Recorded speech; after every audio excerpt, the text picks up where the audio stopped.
Bonjour. La Cour suprême américaine est donc revenue sur l'arrêt Roe versus Wade, un arrêt qui protégeait le droit à l'avortement au niveau fédéral. Déjà 7 États sont revenus sur ce droit. Alors une première question, on a du mal à se rendre compte de l'état d'esprit des Américains vis-à-vis de cette annonce.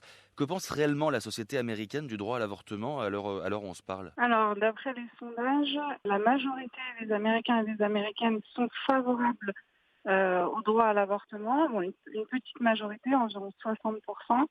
Là, l'état d'esprit, c'est quand même le choc, alors que pourtant, l'opinion avait fuité en mai. Mais tout de même, le fait que la Cour suprême ait vraiment renversé Roe versus Wade est un choc.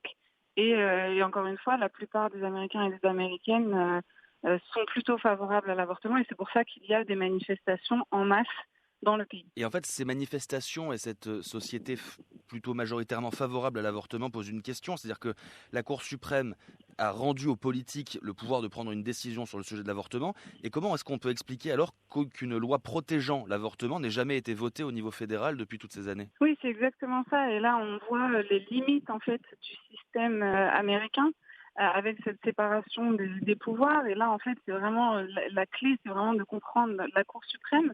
Donc, avec ces 9 juges qui prennent les décisions de type constitutionnel, donc qui interprètent la Constitution.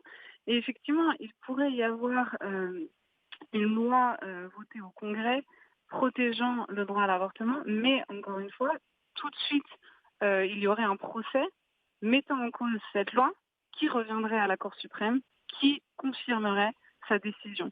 Donc, passer une loi au Congrès, ce serait possible. Elle serait peut-être en force pendant quelques mois, mais un procès surgirait et la rendrait anticonstitutionnelle. Donc, de toute façon, puisque c'est une question constitutionnelle, c'est la Cour suprême qui a l'autorité de décider si oui ou non le droit à l'avortement est un droit inclus dans la Constitution, ou alors qu'on peut en tout cas interpréter comme protégé par la Constitution américaine.